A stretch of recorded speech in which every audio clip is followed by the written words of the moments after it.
హల్లెలూయా. నూతన యెరూషలేము పట్టణము పెండ్లికై అలంకరింపబడి ఉన్నది.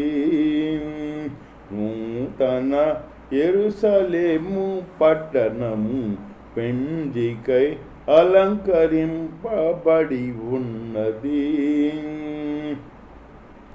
దైవ నివాసము మనుషులతో కూడా ఉన్నది.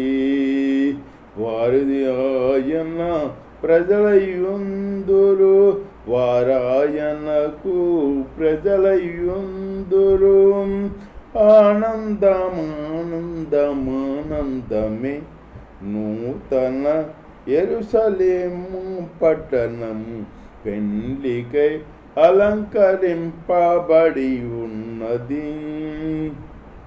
అసహ్యమైనది నిషిద్ధమైనది చేయవారు ఎవ్వరు దానిలో లేరు. అసహ్యమైనది నిషిద్ధమైనది చేయవారు ఎవ్వరు దానిలో లేరు. ఎవ్వరు దానిలో లేరు.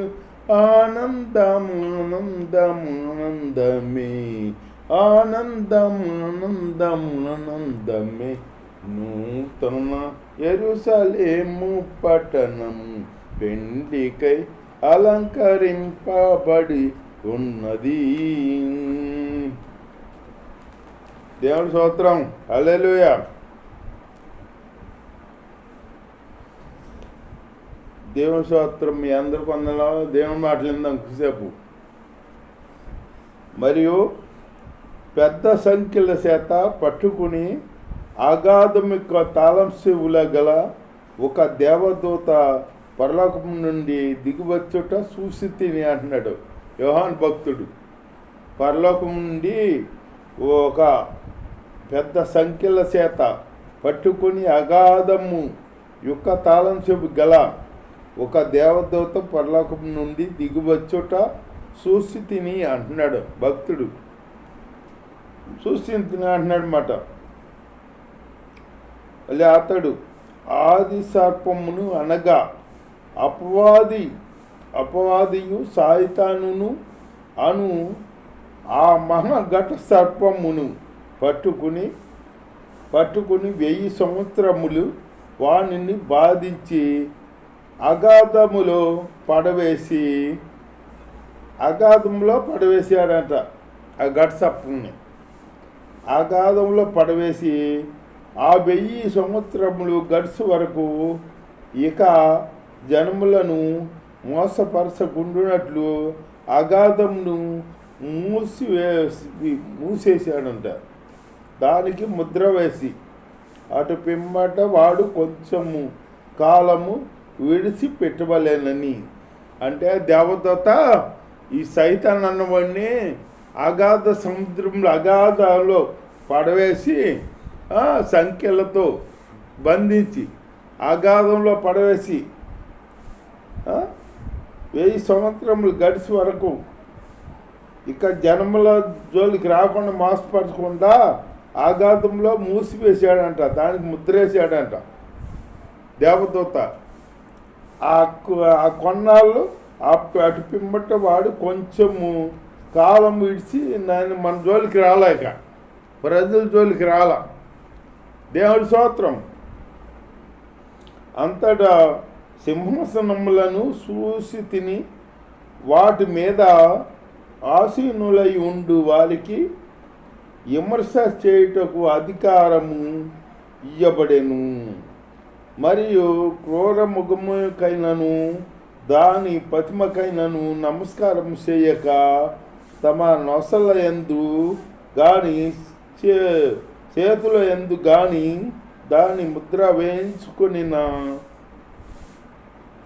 వేయించుకొనని వారిని యేసు విషయమై తామిచ్చిన సాక్ష్యము నిమిత్తము దేవుని వాక్యము నిమిత్తము శిరఛేదనము చేయబడిన వారి ఆత్మలను చూసితిని.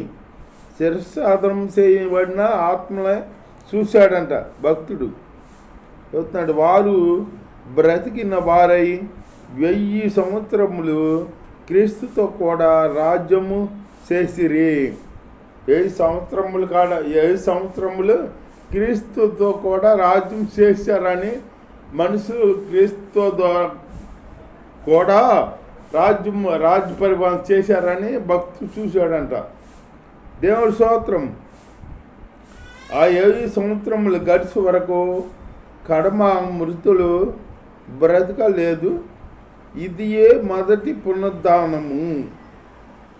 ఈ మొదటి పునరుద్ధానములో పాలుపొందు వారు ధన్యులు, పరిశుద్ధులునై ఉందురు. ఇటు వారి మీద రెండవ మరణమునకు అధికారం లేదు. రెండవ మరణమునకు అధికారం లేదంట. లేదు. దేవుడి స్తోత్రం. హల్లెలూయా. ఈ మొదటి పునరుద్ధానములో పాలుపొందు వారు ధన్యులు, పరిశుద్ధులైనై ఉందురు. ఇటు వారి మీద రెండవ మరణమునకు అధికారం లేదు. వీరు దేవునికిని క్రీస్తుకును యాజకులై క్రీస్తుతో కూడా 1000 సంవత్సరములు రాజ్యం చేదురు. దేవునికిని క్రీస్తుకిని యాజకులై ఉండి 1000 సంవత్సరములు రాజ్యం చేస్తారంట. రాజ్యం చేదురు అని చెబుతున్నాడు భక్తుడు. చెప్పాడు, చూశాడు అంటే. మరి ఒక దూత సూర్యబింబములో నిలిచి ఉండుట చూసితిని. సూర్యబింబంలో ఒక దూత ఉండుట చూశాడంట భక్తుడు.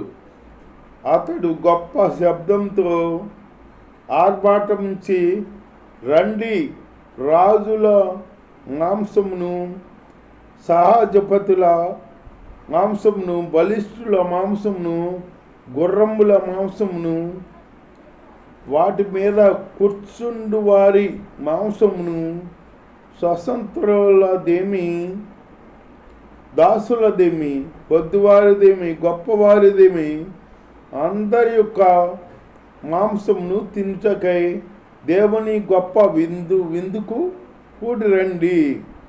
దేవుని గొప్ప విందుకు కూడి రండి అని చెబుతున్నాడు. దేవుడి స్తోత్రం. హల్లెలూయా. దేవుడి స్తోత్రం. దాసులనేమి కూడి రండి అని చెప్పాడనమాట. మరియు ఆ గుర్రముల మీద కూర్చుండి ఉన్న వానితోనూ ఆయన సేనతోనూ యుద్ధము చేయుటకై ఆ ఘోర మృగమును, భూరాజులను, వారి సేనలను కూడి ఉండగా చూసి తిని, అప్పుడా మృగమును దాని ఎదుట సూచక క్రియలు చేసి దాని ముద్రను వేయించుకొనిన వారిని, ఆ మృగపు ప్రతిమకు నమస్కరించిన వారిని, మోసపరిచిన ఆ అబద్ధ ప్రవర్తయు పట్టబడి వారిద్దరు అగ్నిగంధకములో వారిద్దరు గంధకములతో మండు అగ్నిగొండంలో ప్రాణముతోనే వేయబడిరి. కడమవారు గుర్రముల మీద కూర్చున్న వాని నోట నుండి వచ్చిన ఖడ్గము చేత వధింపబడిరి. వారి మాంసమును పక్షులన్నీ కడుపారా తినెను. అంటే ఆ మృగం యొక్క ఆ మృగము ఎమ్మటించిన వాళ్ళ మాంసం పక్షులు కాడ తిన్నాయి అంట. దేవుని స్తోత్రం. అలాగే దేవుడు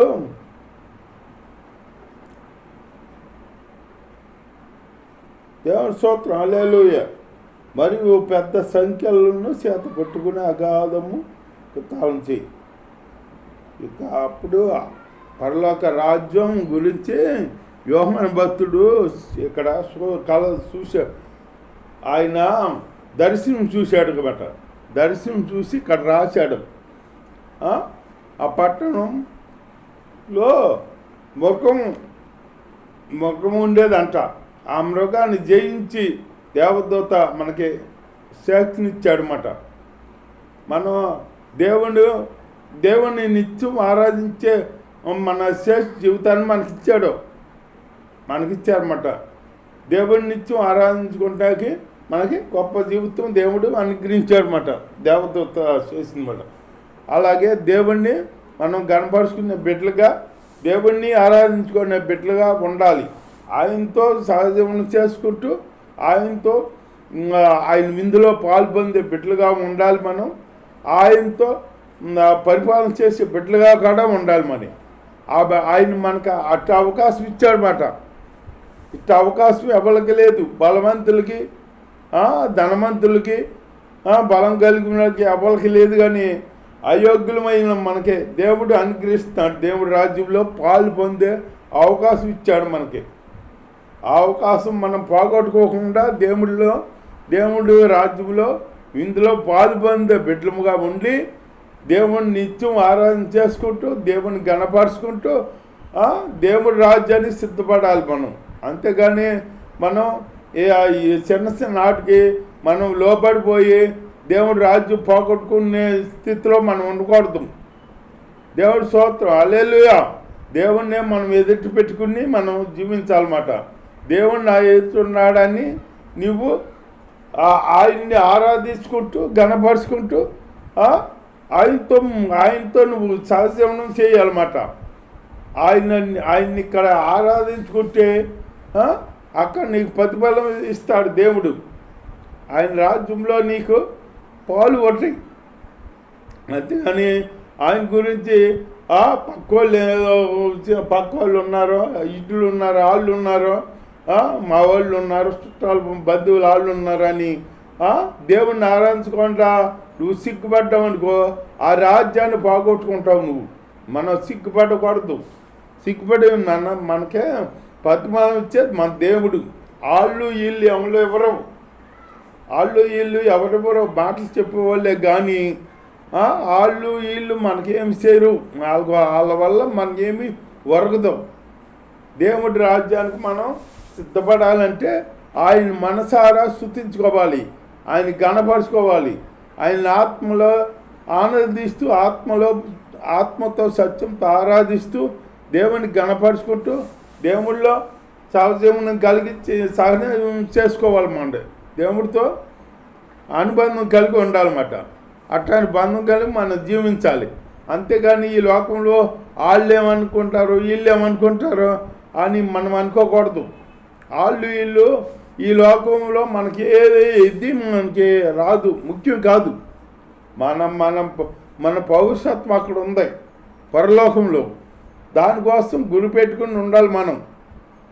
మన పిత్రుడైన అబ్రహం ఎట్లా గురి పెట్టుకుని ఉన్నాడో ఈ పునాదులు గారు పట్టణం కొరకు అట్లాగే గురి పెట్టుకుని మనం ఉండాలన్నమాట.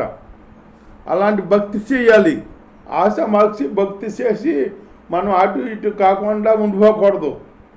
మనం భక్తి చేస్తే పరిపూర్ణ భక్తి చేయాలి.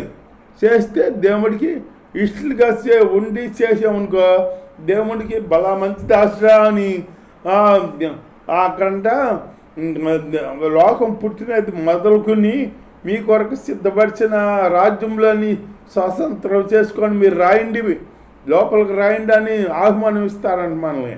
అట్లాంటి జీవితం కలిగి మనం ఉండాలి.